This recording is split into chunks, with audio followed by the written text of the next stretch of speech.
So if you haven't watched The Farewell yet, by this point, you're missing out. I wanted to make this video as soon as I finished watching it the first time, but I waited. I waited for quite a while. I went back and watched it the second time, then I waited again because I really wanted this film to sink in on me for some time before I actually start writing. And also, I really don't know how to approach it. Ideas are just all over the place. The Farewell is a very personal film to me, and for something that is so personal, I have to put it in the right words. I have to tell it in the right way to at least try to make it justifiable. Like I said, ideas are all over the place. So everything that I will touch on, and the timestamps of them will be in the description as always, just to separate them into sections so it's not a mess, so it's at least cohesive. I will not be talking about the behind the scenes, facts, and the production side of things. If you want that kind of information, I suggest you check out the video made by Arturo. I'll leave a card up there. He covers pretty much everything behind the film, but in which I want to say my piece with is from my personal standpoint, how I see the film, how I interpret it, and how I relate to it. So spoiler alert, from this point on, I will be pointing out certain scenes and dialogue, so if you haven't watched the film yet, go watch it and then come back to watch the video. I really suggest you do, of course. Okay, let's get started.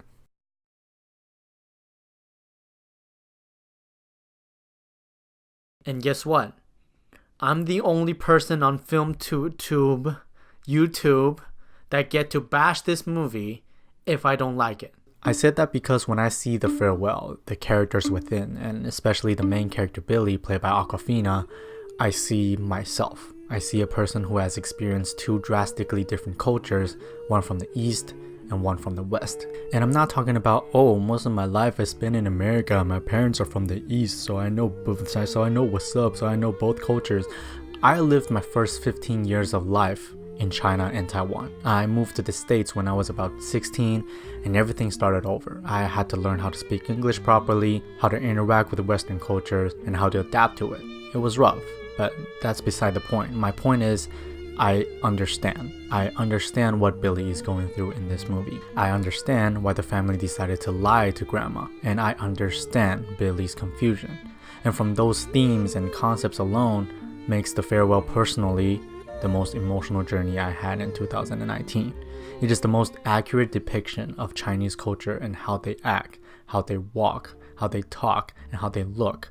Like, if you're not from China, you probably have no idea what the fuck this scene is going on. The film mostly touches on cultural differences, how Western cultures see people as individuals in which we have rights and we get to decide whatever we want to do, whereas in Eastern cultures, we see people as groups, couple, family, and society that make decisions together. And that is what sparks and drives the conflict to the top. Billi struggles to find a reason not to tell grandma, and the family keeps telling her not to. Now, from a Western perspective, it might seem strange and completely illogical, but to me and to a lot of people, I believe it isn't. The second time I watched it, I was with my mom, and afterwards we had a discussion about the lie, whether if it's right or wrong, and how we would react and what we would do in similar situations. And our answer is exactly the point of the film. There is no distinct answer. There is no right or wrong. I always wonder how foreigners look at this film and how they think about it. I'm curious, so if you're watching this video and didn't know anything about this type of thinking or practice, please just tell me how you feel about The Farewell and what you thought about it. I really want to know.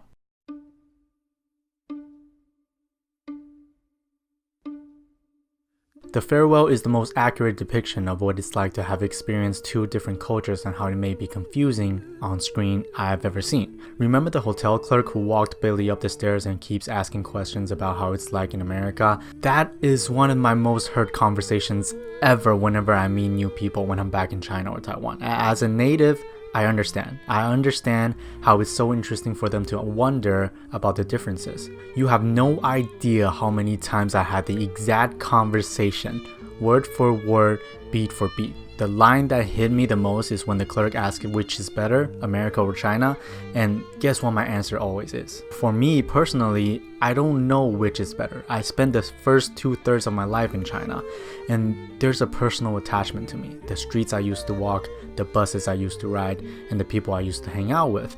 Do I miss those times? Every day of my life. And when it comes to my life in the States, I have more access to freedom when I was in China. I get to drive now. I'm not limited by the last bus ride home.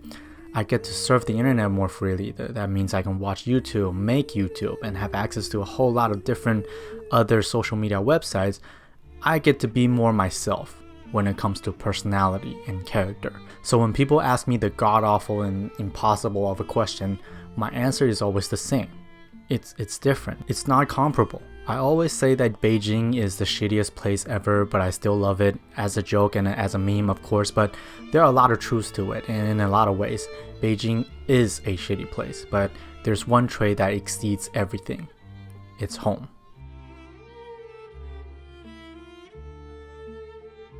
Art talked about food in his video as well, but I have more things to add, and like he said, there are a lot of eating in this film, and it's not surprising. It's how people connect, right? It's why there are so many food in Coco as well. It's when people sit around a table and start filling their stomachs, do they connect? And if you're into the culture and you know how important having a meal with people is, that's one of my favorite things when it comes to cultural differences, because it's kind of funny to me. In Eastern culture, eating is the single most important thing in life, bigger than anything else. Whenever I go back, how people get together, it's always over meals, no matter what the subject or the occasion is. And in the States, people get together through various activities like a movie, a hike, a cup of coffee, parties, so on and so forth. I picked it up from the film because I have grandparents that visit every once in a while. And you know, when you're alone by yourself, you sometimes skip meals when you don't feel like eating, or you eat too much for lunch and want to skip dinner. When they come, you cannot skip meals. You have to eat at least 3 meals a day, and if they miss a meal, they can't even sleep even when they're not hungry. It's like something you have in life where once it's taken away, you don't know how to function. Is that important? And I guarantee you that if you go to a Chinese restaurant, you see people fighting over the check every single time. I fucking guarantee you, because it's a matter and a dignity thing for us, right? It's a politeness thing. It's not a fairness thing. And when I say fight, I mean fight. Like, I've seen people who lost be truly upset for the rest of the day, like they just lost the greatest battle of their lives. There's this wonderful story my dad told me about one time he was invited to dinner with a family friend of ours, and out of politeness he pretended to go to the bathroom only to pay the check in advance. And when the friend found out, she got genuinely mad at my dad. Just imagine how angry she was if my dad still talks about it decades later. And it's a regular thing as well, where you see people pretend to go to the bathroom and pay the check in secret to avoid the fight. So every time, whenever we're about to finish up, if anyone gets up for any reason, the people who fight for the check will eye track you just to see if you're really going to the bathroom. And to me, it's one of the funniest thing ever. What I'm trying to say is, having meals is important. Something about having people you love and care about sit around a table and eat the same food is the closest connection you can have. The picking off plate stuff is the regular stuff as well. Where we pick up food for other people is almost like a love letter thing. It's love and kindness type of thing. When it comes to how the mother was portrayed in the film, I can see a lot of people saying the character is rude, and when I see the character, I see a real person. Growing up in China, having to go to schools there and meeting my friends' parents, there are truly mothers who I personally know that sound and act exactly like the mother in the film. A mother that is precise and assertive, who does the best thing they think for their children, who see their children as investments. And that first scene with the wontons. How many wontons you want? 5. 5? That's not enough. Make a dozen then. 10's good. It's the best representation of what it's like. Mothers that have their own way of educating kids based on the experience they had with their parents. Not saying it's wrong, I'm just saying that it exists.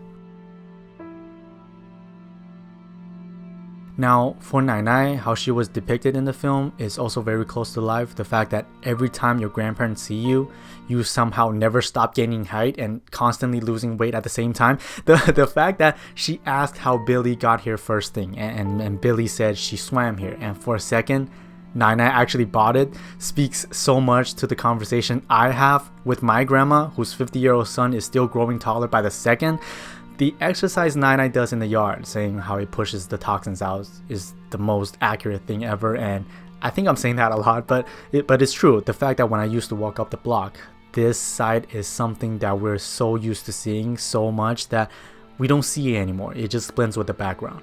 But I just hope they're all shuffling by now. Have you seen this video? Go check it out. The grandpa is fucking awesome. And also the stubbornness that was captured in 99, right? There's a scene where she tries to walk up the stairs when she's clearly tired. There's a scene where she gets out of the apartment and goes downstairs just to say goodbye, even though everyone's like, nah, fam, you stay here and rest. It's in every grandparent, I suppose. And whenever I'm saying goodbye to them, no matter what the situation is, from traveling across countries to just me going out to the theater and see a film, to which I will be back within usually 2 or 3 hours, they stay and wave until they can't see me anymore. And it's just a beautiful characterization for the characters and how he sticks to the truth. The stubbornness of sometimes not acknowledging that age is gaining up on them, how they think they can still do things they can't because their bodies just aren't as good as when they're younger.